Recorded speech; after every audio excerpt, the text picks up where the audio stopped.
Yeah. Okay. Gonna go and do the goats.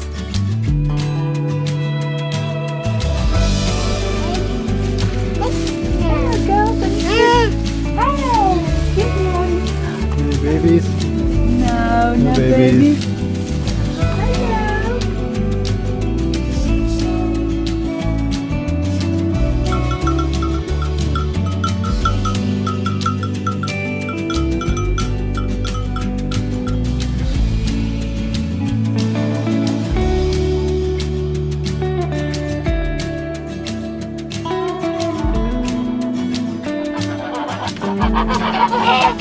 Hello.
How you doing, folks? Welcome back to the Food Forest Farm here at Noth in Aberdeenshire, northeast Scotland. So in the last vlog we were cleaning out the goat shed. You left us last at the end of day one, where we had mulched one small tree row and had just started the end of one of the long ones. And we were cleaning out the goat byre for many reasons, one of them being to bring all the huge volume of manure and bedding over to mulch these young trees with. We were also cleaning out the goat shed in preparation for our goats to kid, which still hasn't happened. It's been a few days and we're still waiting, so maybe it'll be tonight or tomorrow morning, who knows. We brought out all the material that we could harvest out of the shed. It was a long job, long, sweaty, dirty job, but great fun, great having the whole family there involved, and we got it all cleaned out. It was so spacious after that. It was so great being able to walk around in the goat shed without bashing our head on any beams, and just really happy knowing that the goats have got a nice clean pallet palace to be able to kid in. We never knew whether we'd have enough material to mulch all the tree rows. We've got 1, 2, 3, 3.5 large tree rows up here, ranging from 20 to 40 meters in length. We weren't sure whether we would have enough bedding from the goat sheds to completely give the right application. We were looking for a really thick and wide application, the full length of these tree rows.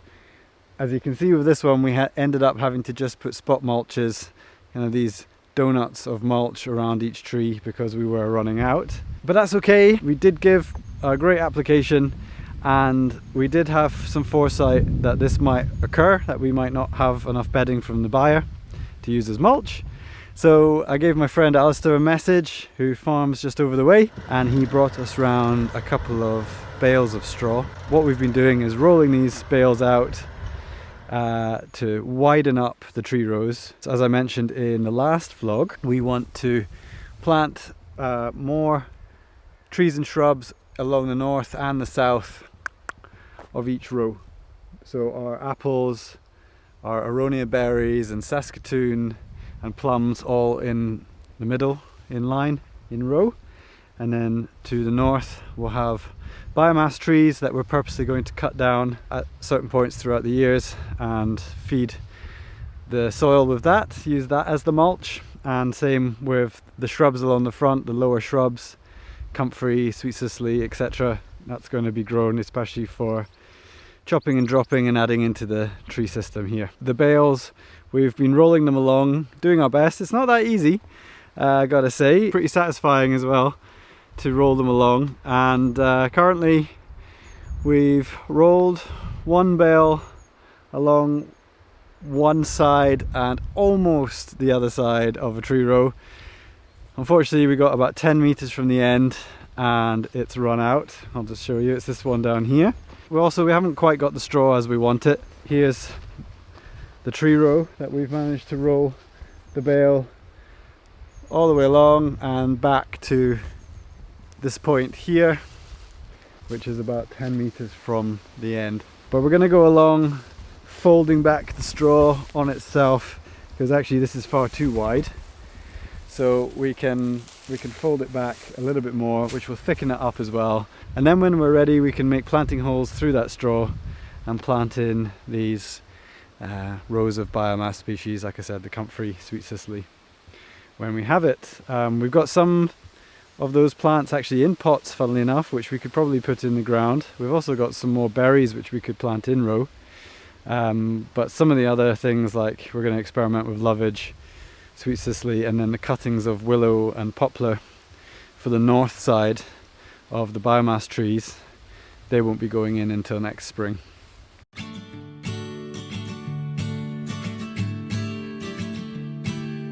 So the geese are loving having this straw down, combing their way through it all. Must be getting any little bits of grain that happen to be in the bale. They're so much more relaxed with us now. I think all these days of being in this field... okay, maybe I spoke too soon. All these days of being in the field, mucking out the goat byre, driving through here with the tractor, I think has really helped them get used to us. And yeah, very easy to put away in their new house, which I realise I haven't shown you guys, so we're going to go and have a look at that now. This is a new portable goose house that we've made. Over the years we have made many a movable chicken house or goose house. We've experimented with the Justin Rhodes Chickshaw and we've made our own, what we think were ingenious ideas. We've built them out of old blue plastic water pipe with chicken wire and timber, and we've put them on skids to try and move them around. The aim is we've always been trying to make something that is portable, because we like to move the geese, the chickens, all around the farm, taking them to where we need them to do some work, where we need them to spread their fertility. So it's really important that it's movable, and often these inventions that we've come up with really haven't been that portable, and I have ended up doing my back in more than anything. But I think we've hit upon it. It's not a thing of beauty, but it does seem to work. This is what we're calling the goose cube, or the cube. I'm sure you can see what this has been made out of is an IBC tank. IBC stands for intermediate bulk container. Of course, these guys are used everywhere throughout agriculture. They either come with food grade material in them, stuff to feed to cattle, or they come with chemicals in them. So you do have to make sure what has been in a tank if you're going to reuse an old tank, which we've done here. They hold 1,000 litres and make great rainwater tanks. And so this had been our main one in the tunnel, but was getting a bit old, a bit green on the inside. So we found another tank to replace it and had this one just standing idle. And then we realized, hang on a second, let's see if we can make an animal house out of this. And I've seen people using them for animal houses before, making pig houses and goat houses and storing firewood in them and lots of ingenious things. So we thought, let's have a go at making our own goose house. Very simple, very rough, quick work. We just cut out a shape for a door and a window at the other end so that we get some great through draft. We repurposed an old door from another chicken house that was lying around so that we could lock them in at night time. And we put some carry handles. These are just tree stakes on the side, one on each side. I can pull it by myself, or if I'm feeling lazy, I can get someone to help carry it with me, but it is really easy to move. It's also possible to roll it like a giant dice across the field if you really want. I've already had to do that once to get through a tight fit, Obviously I don't know how this would be in a hotter climate to Scotland. I've put lots of air holes in the sides, as well as the through draft that we've got with the window and the door combination. The other thing of course is you could cover it with some shade cloth or tarp, but what we do on sunny days, we just make sure we let them out as early as we can. And it's still obviously got this hole in the top. A little bit of rain gets in, but it doesn't seem to be too much. We can always cap that in very wet weather. But this is really just to keep the geese in for the brief period of the night when they're most vulnerable to predators, because we have lost a few over the last month. It looks so deceiving because it looks like it might just blow away, but it's surprisingly steady. We've realized that in incredibly strong winds I could also anchor it to the ground with some guy ropes. When it's got bedding in it, it's pretty solid. But yeah, we really like it. We can just plonk it down wherever we need it. So currently it's sitting right bang in the middle of one of these tree rows.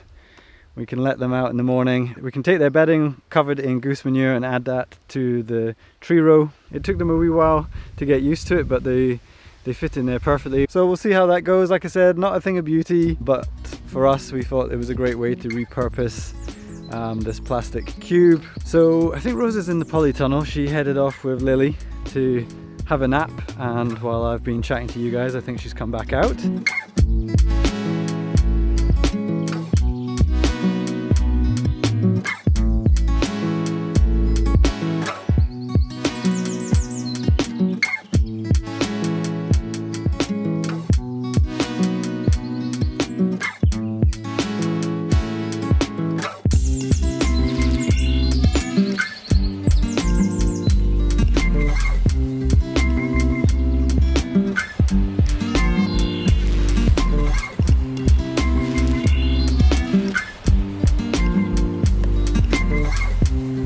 So I've just been watering this squash here with some comfrey feed, mainly because it's looking pretty sorry for itself.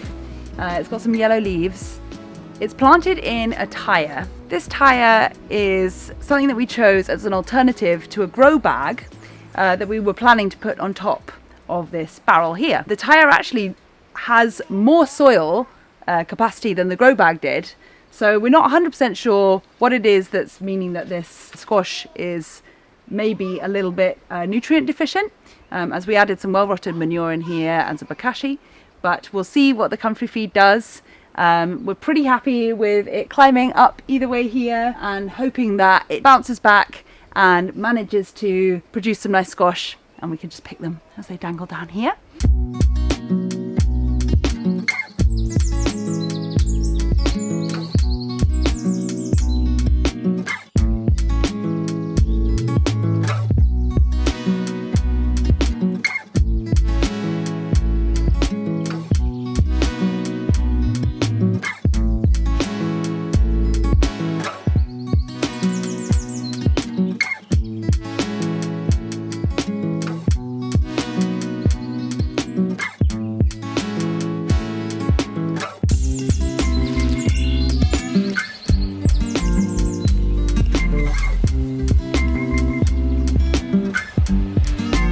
That's working really well in the polytunnel this year is this one here. Just got some climbing beans with a good ground cover of squash. And we're really happy with this. It's taken very little effort and it's growing really well. The plants are looking really healthy, and it's nice to use all the space, not just the ground space, but the upper space as well. And this bean here is one we grow every year. It's called Blauhild. It's a lovely purple color. Unfortunately, that actually gets lost when you cook it, but it's really delicious when it's either picked as a lovely young tender bean, but also when it grows really big, it doesn't get stringy. So this is the squash here, blocking out most of the weeds, which we like.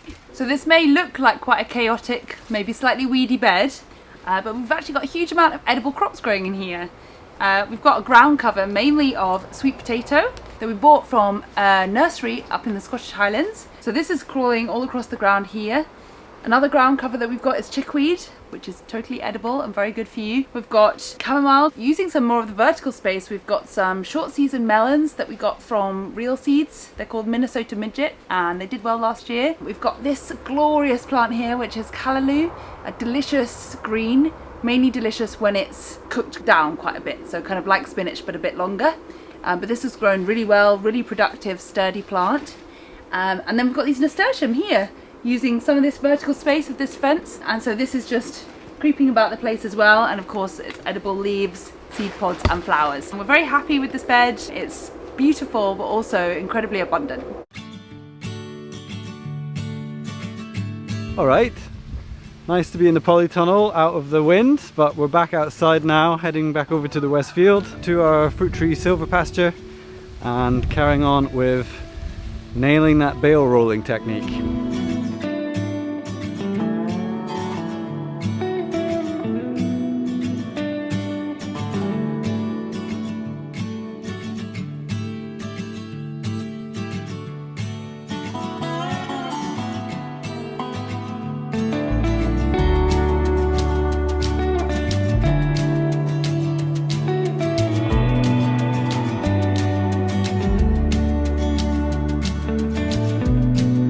Alright folks, I think we're going to sign out, say goodbye while we just finish rolling out this bale along the length. I think we're going to have a similar problem to the row that we did earlier, was that we're not going to have quite enough to be able to do both sides, but it's a really good start. I hope you've enjoyed today's vlog. Yeah. It's been great bringing you along on this journey today. So again, if you're new to the channel, please do hit subscribe. Your support really means a lot to us, and give the video a like. Until next time, we'll see you soon. Bye. See ya.